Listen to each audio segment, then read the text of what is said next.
안녕하세요. 뉴스로 바라본 세상 잡초근성입니다. 오늘은 부동산 이야기를 한번 해보려고 합니다. 내가 살고 있는 집이 지금 집값이 오를 것인가, 아니면 내가 어떠한 집을 지금 구매를 하려고 해. 그런데 겁이 난단 말이에요.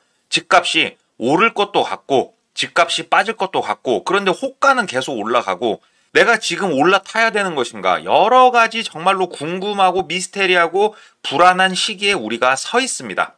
이러한 부동산 시장의 흐름, 앞으로 어떻게 흘러갈 것인지, 이러한 것들, 경제에 대해서, 부동산에 대해서 내가 아는 게 하나도 없어도 충분히 쉽게 이해할 수 있게 지금부터 설명드리도록 하겠습니다. 영상 끝까지 집중해서 한번 보신다면은 부동산이 앞으로 어떻게 흘러갈 것인지 여러분도 예측하고 대비할 수 있는 그러한 최소한의 지식을 가질 거라 제가 믿어 의심치 않으며 영상 시작하도록 하겠습니다. 자, 가장 최근 부동산 흐름에 대한 뉴스입니다. 마포, 과천, 이곳은 집값이 오른다? 하고 물음표예요. 뭔가 지금 호가가 꿈틀거리고 있는 이러한 모양새가 나오고 있나? 하는 이러한 뉴스가 나왔습니다. 토지거래 허가제 재지정을 했죠.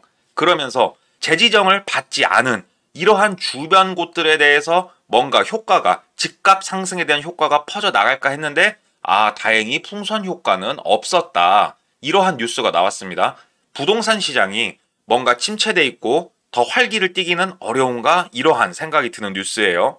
이 뉴스 내용을 좀 보게 되면은 토지거래 허가제가 이제 해제가 됐다가 한 달 만에 재지정을 했지 않습니까? 단순히 해제한 곳을 다시 지정한 게 아니었고요. 토지거래 허가제 범위를 확대시켜 버렸습니다. 기존에 이렇게 있었으면은 뜬금없이 옆에 있는 곳들까지 다 피해를 보게 됐어요. 강남 상구 및 용산구를 포함해서 광범위하게 부동산 거래가 급감되어 버렸습니다. 왜? 이러한 규제를 갖다가 때려 박아버렸잖아요. 이러면서 서울의 전체적인 부동산 가격 상승폭이 줄어들면서 부동산 시장이 위축이 돼버렸습니다. 서울이 이렇게 위축이 되다 보니까 이때를 틈타서 주변 도시 어딜까 하면은 다음에 바로 나옵니다. 주변 도시에서 가격 상승이 일어났는데 실제로 엄청나게 거래가 되면서 가격 상승이 폭발적으로 난 게 아니고요. 정확히 말씀드리자면 호가 상승이 일어났다. 호가 상승이 뭐냐면은 실제로 높은 가격에 막 거래가 되는 게 아니고요. 팔려고 하는 사람들이 집값을 올리기 시작했다. 이렇게 이해를 해주시면 될 거예요. 그렇다면 이 주변 도시가 어디냐? 잠깐 구독, 좋아요 잊으신 거 아니겠죠? 강남 옆세권 뛰면 우리도 좋아. 넉 달 새 집값이 1.4억 뛴 동네가 있다. 여기가 어디냐?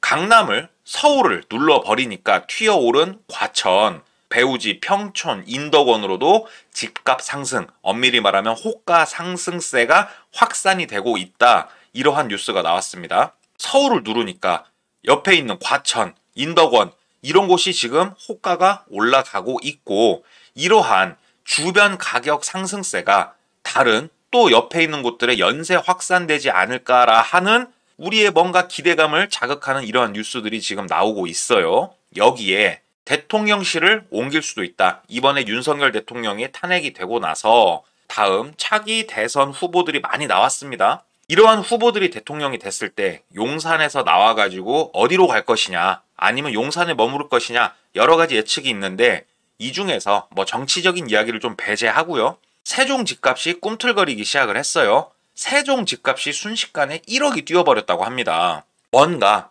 이유만 생기면은 집값들이 꿈틀거릴 준비들을 하고 있다, 이런 얘기입니다. 그렇다면 지금이라도 빨리 무리를 해서라도 부동산을 내가 사야 되는 것인가, 여러 가지 생각들이 들어요. 이때 재밌는 뉴스가 나오기 시작을 합니다. 무슨 말씀을 드리고 싶은 거냐면요. 여러 가지 이러한 부동산적 흐름이 꿈틀거리고 있다는 이러한 뉴스들 와중에서 우리가 단순히 부동산만 보면 안 되고, 제가 영상 처음에 뭐라고 했죠? 돈의 흐름을 봐야 된다고 했죠. 돈에 관련된 뉴스도 함께 나오기 시작을 했어요. 이게 무슨 말이냐면은, 자 보십시오. 투자 대기성 자금이 늘어나고 있다고 합니다. 1월 통화량이 20조 원이 증가를 했다. 시중에 돈은 돈이 1, 2억도 아니고요. 20조 원이란 돈이 늘어났다, 이 말입니다. 너무 아이러니하죠. 시중에 돈은 돈이 늘어나면서 아파트 가격이 여기저기 꿈틀거리고 있다. 이러한 뉴스가 나온 거예요. 이거 뭐야? 새로운 부동산 불장이 시작되는구나. 이렇게 이해할 수밖에 없는 뉴스의 전체적인 흐름이 시작이 된 겁니다. 야, 지금부터 빨리 아파트를 사야겠다. 이렇게 생각하지 마시고 잠깐만 이야기를 조금만 더 들어보세요. 지금 투자 대기성 자금이 늘어났다. 통화량이 늘어났다. 이 뉴스를 조금 더 보게 되면요. 요구불 예금이 늘어났다는 그러한 뉴스예요. 요구불 예금이 뭐냐? 예금자가 언제든지 조건 없이 인출할 수 있는 유동성을 가진 금융상품이다. 대출을 추가로 받는 게 아니고요. 쉽게 말씀드리면 내 통장에 넣어놓은 돈의 이러한 규모가 늘어났다. 이러한 얘기입니다.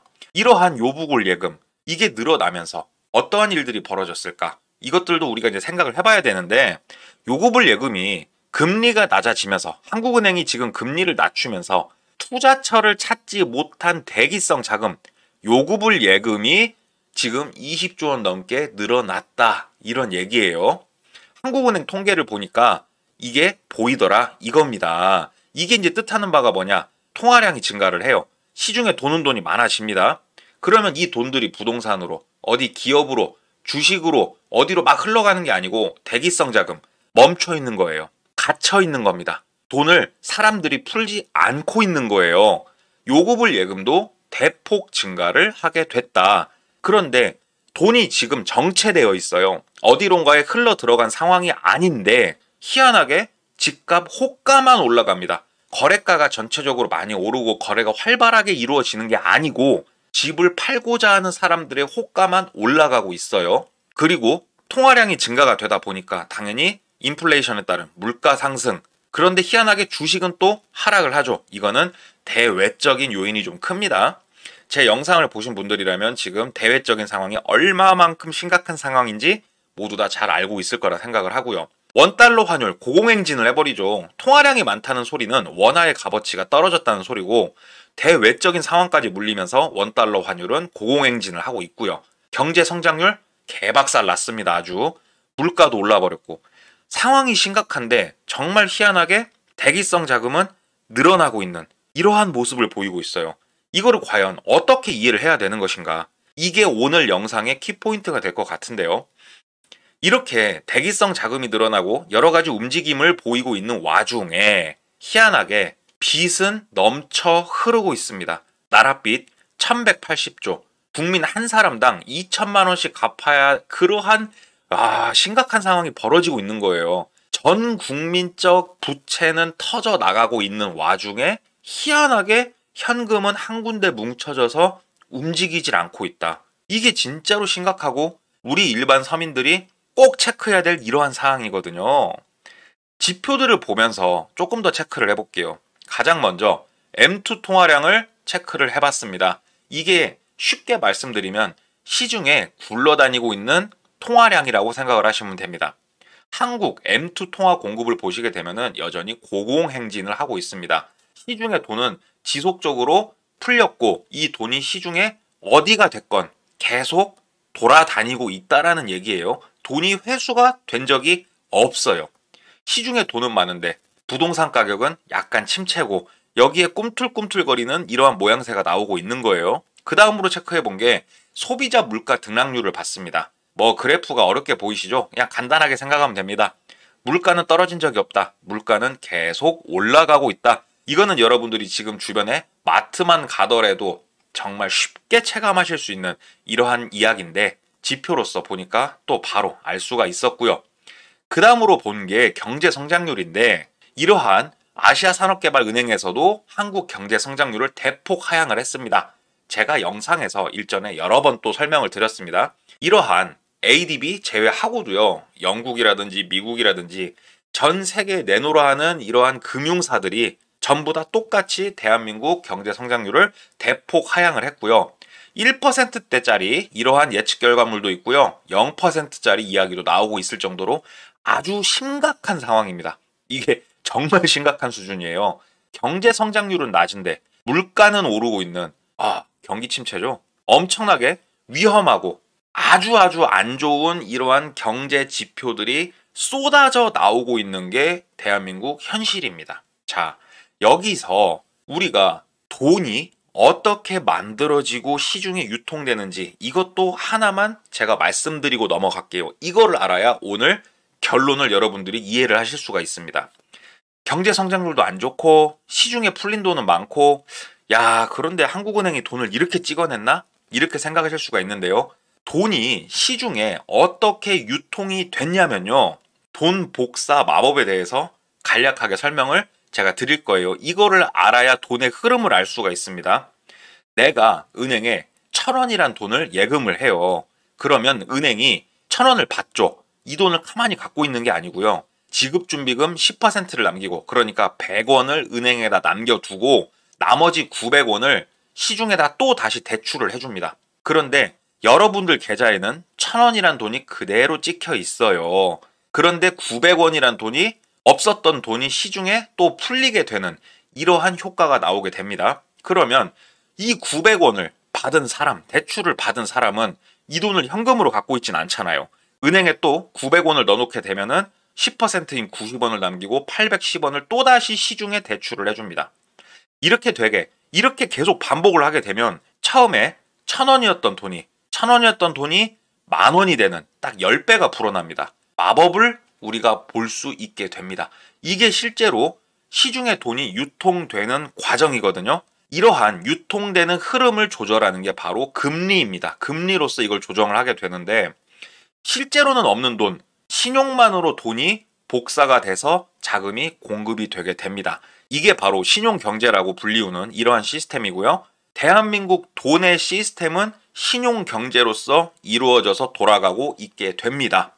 이거를 우리가 꼭 알고 결론을 보셔야 되는데, 지금 현재 부동산 흐름이 어떻게 될 것인지 이러한 것들을 결론을 지금부터 말씀을 드리겠습니다. 자, 돈 복사를 통해서 시중에 자금이 어마어마하게 공급이 됐죠. 이 엄청난 공급량에서 대부분이 부동산으로 흘러 들어가는 사건이 발생을 했습니다. 부동산에 이렇게 돈이 들어가서 꽉꽉 차서 터질 이러한 상황까지 왔는데, 대외적인 미국의 리스크들이 껴들면서 환율 폭등, 주식 박살, 물가 상승, 이게 돈 복사가 너무 과하게 되면서 나타난 모든 현상들이에요. 환율은 원화의 값어치가 떨어지니까 당연히 올라갔고, 물가도 원화의 값어치가 떨어지니까 인플레이션이 났고, 주식은 지금 대외적인 상황하고 맞물리면서 박살이 났고, 경제 성장률은 지금 뭐 환율부터 좋은 게 있습니까? 당연히 박살이 또 났고, 이렇게 다 흘러가다 보니까 우리의 실질 소득은 감소할 수밖에 없었습니다. 가계 여윳돈, 자, 뉴스 한번 검색해 보십시오. 지금 실질 소득이 어떻게 흘러가고 있는지. 이러니까 내가 지금 주머니에 돈이 없어요. 나는 돈이 없는데 너무 힘든 상황인데 요구불예금, 누군가의 통장엔 돈이 사상 최대로 현금이 쌓여 있다, 이 말입니다. 여기서 요구불예금은 대출이 아니에요. 대출을 해줄 수 있고 이런 돈들이 쌓여 있는 게 아니고, 그냥 진짜로 순수하게 누군가의 통장에는 현금이 가득 차 있다, 이렇게 보시면 되는 거거든요. 이게 뜻하는 게 뭐냐? 부자들은요, 이미 부동산 처분하고 주식 처분하고 이 돈들을 현금화해서 딱 보유를 하고 있다, 이 말입니다. 현금화해서 지금 관망을 하고 있는 이러한 상황이다. 이거를 오늘 말씀을 드리려고 지금 계속 설명을 드린 거예요. 부자들은 투자처를 찾고 있는 게 아닙니다. 지금 내가 갖고 있는 집이 됐건 주식이 됐건 뭐가 됐건 이런 것들을 높은 가격에 처분을 하고 현금화를 해서 꽉 쥐고 있다. 이게 요구불예금이 지금 사상 최대인 이유입니다. 이거를 여러분들이 아셔야 돼요. 집값이 오를 것 같다? 앞으로 좋은 시그널이 나올 거다? 그럴 것 같았으면 요구불예금이 지금처럼 많지 않았죠.